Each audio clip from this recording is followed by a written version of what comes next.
A story of. The severance check was still warm in Daniel Mercer's hand when the elevator doors closed behind him, and the entire 32nd floor of Vertex Capital erupted in laughter. He had been in the building for exactly 4 hours and 11 minutes. He had not even found his desk. His nameplate, Daniel Mercer, Senior Strategy Analyst, was still in the cardboard box tucked under his arm, bubble-wrapped and untouched, like a punchline to a joke he had not yet been told. The morning had started the way all Daniel's mornings started, precisely. He rose at 5:14 a.m., ran 6 kilometers along the Riverside Path, drank black coffee, and reviewed his notes on Vertex Capital's last 3 years of quarterly filings. He had been studying this company for 7 months, since the interview, memorizing its inefficiencies, its unrealized potential, its blind spots. He had been hired to fix them. He arrived at 8:49 a.m. with 11 minutes to spare, dressed in the charcoal Zegna suit he had worn exactly twice before, both times for occasions that changed his life. He had no idea how right that instinct was. "You're a liability we didn't budget for," Richard Holt had said, not even looking up from his phone. "Security will walk you out." The reason, Richard Holt, CEO and majority shareholder of Vertex Capital, had spent the previous evening at a fundraiser dinner seated next to Daniel's former employer, Marcus Webb of Webb Gorman Consulting.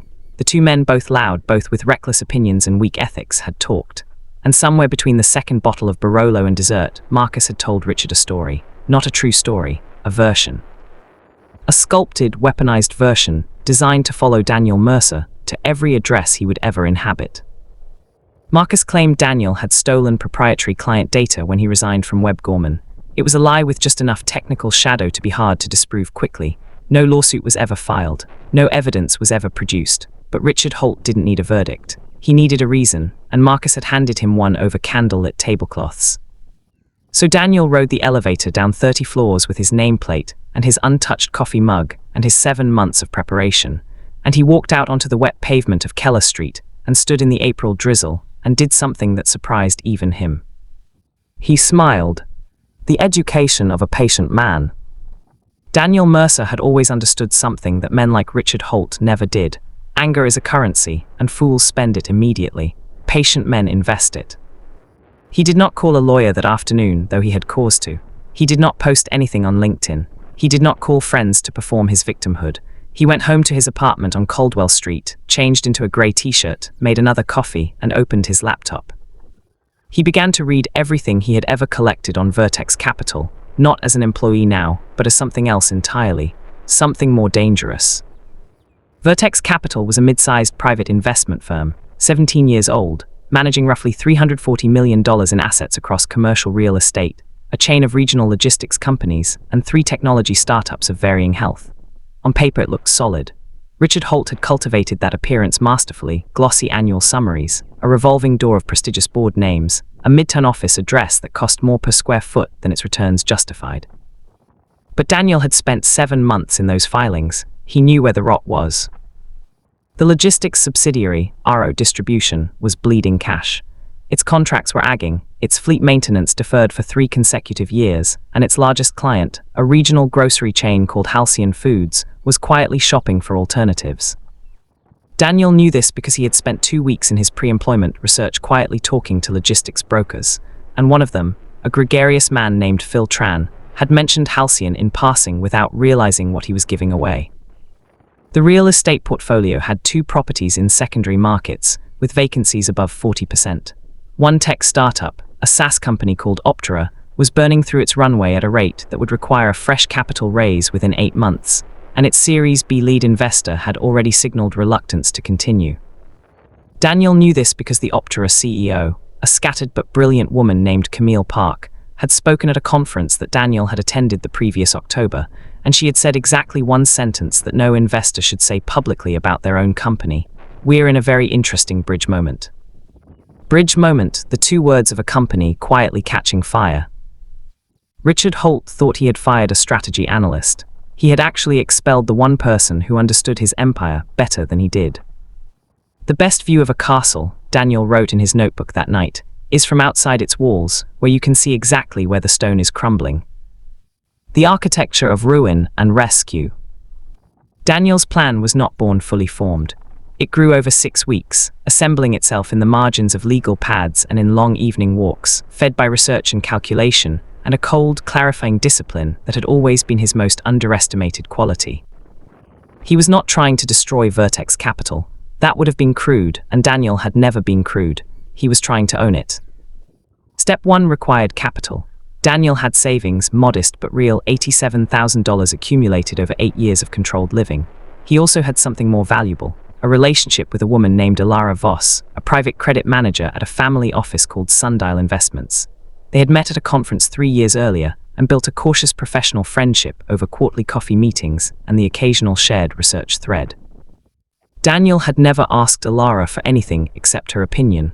That reserve was about to pay a dividend.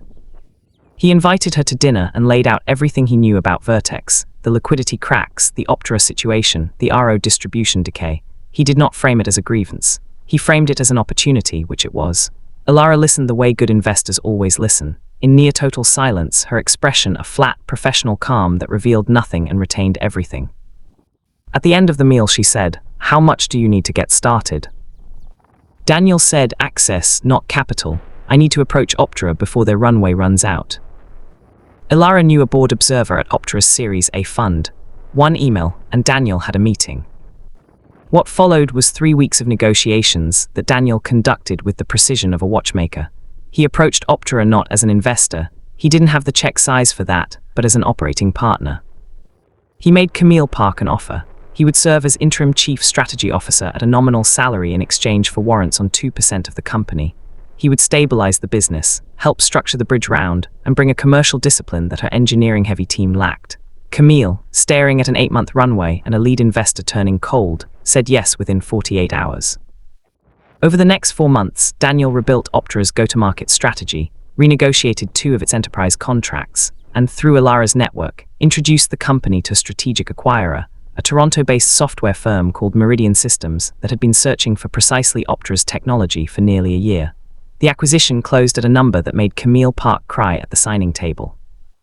Daniel's 2% warrants converted into a sum that could not legally be described as nominal. The crumbling wall. While Daniel was quietly rebuilding one piece of Richard Holt's portfolio from the outside, the rest of Vertex was beginning to deteriorate in exactly the ways he had predicted, and slightly faster. Halcyon Foods terminated its contract with RO Distribution in month 5. The notice came without drama, a single-paragraph termination letter citing strategic logistics realignment. Richard Holt went on the internal Slack channel and blamed the account manager. The account manager, a 10-year veteran named Jerome Cole, resigned the following morning. 2 other senior people in the RO division resigned within the week. Institutional knowledge has a weight, and when it leaves a building all at once, the floors begin to flex. The real estate vacancies in the secondary market properties deepened. One property, a mixed-use development in a mid-sized Ohio city, received a notice of covenant breach from its primary lender in month 6. The lender was a regional bank with limited patience for extended remediation timelines. And then Optera disappeared from Vertex's portfolio. The acquisition by Meridian Systems was a public transaction, small by market standards, but visible. Richard Holt watched the press release go out and felt, for the first time, a specific kind of unease, not because Vertex had lost value. Vertex had never held Optera directly.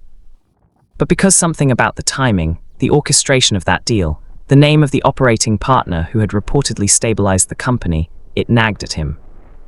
He looked up the name in his email archives. He found it in a discarded HR thread. Daniel Mercer. Richard called his COO. The COO confirmed it.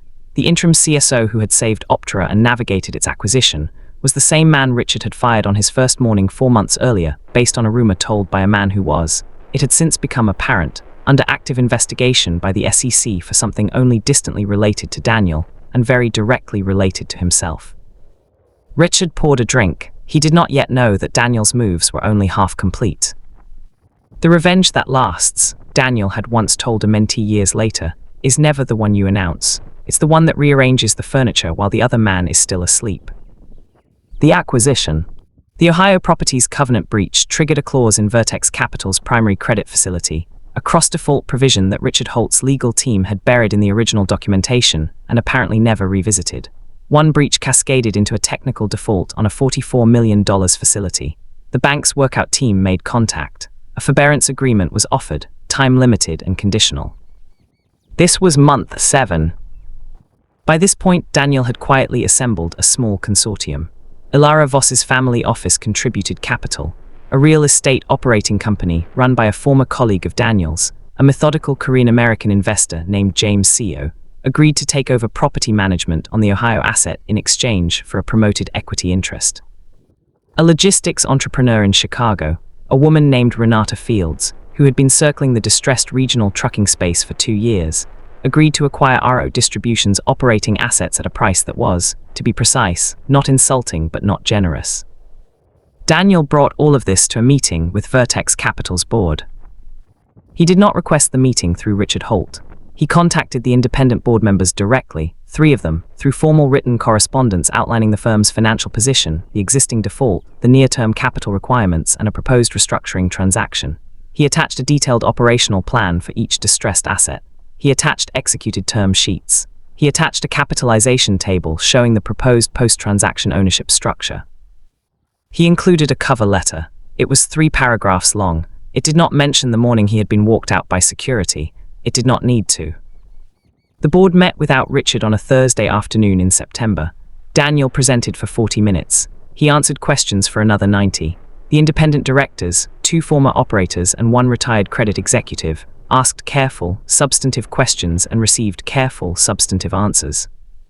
The vote to pursue the restructuring transaction was 3-1. The one dissenting vote was Richard Holt, who technically still held a board seat. It did not matter. Under the forbearance terms and the firm's own operating agreement, a supermajority of independent directors could authorize a recapitalization without management consent in circumstances of financial distress. Vertex Capital's lawyers confirmed this in writing. Richard Holt's lawyers confirmed it too, after billing him for $12,000 to reach the same conclusion. 72%.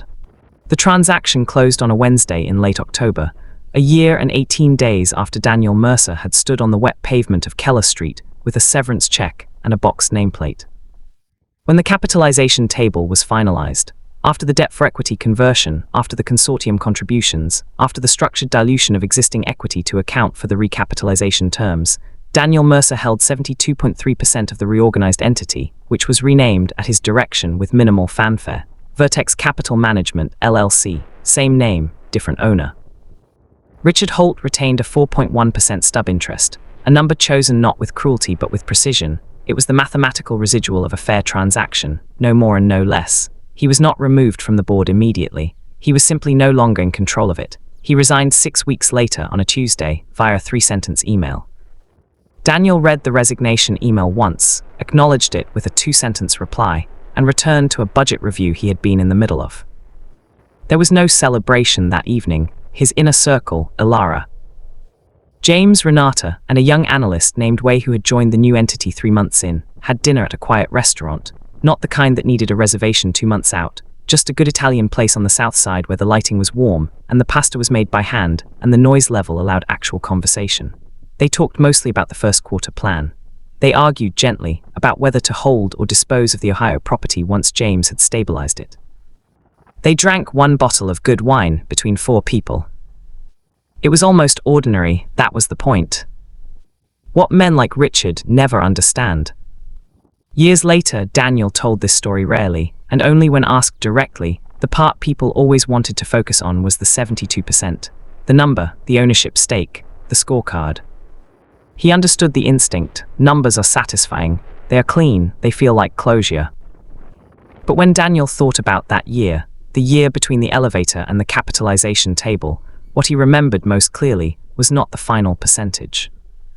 It was the morning after he was fired, sitting at his kitchen table in the grey t-shirt, with the second cup of coffee going cold beside his laptop, feeling the particular quality of attention that comes when everything that was supposed to happen has been violently cleared away, and you are left with nothing but what you actually know and what you are actually capable of. He had been given, without asking for it, the one thing that very few people ever receive: a blank calendar, a reason, and the discipline not to waste them on rage. Richard Holt had tried to use someone else's lie to deny Daniel Mercer a desk. Daniel Mercer had responded by acquiring the building. He kept the nameplate, by the way. It sat on the corner of his desk in the reorganized firm's offices, the same midtown building, the same 32nd floor, The same elevator he had ridden down in defeat, still in its original bubble wrap, still in the cardboard box, still labeled in that clean sans serif font. Daniel Mercer, Senior Strategy Analyst.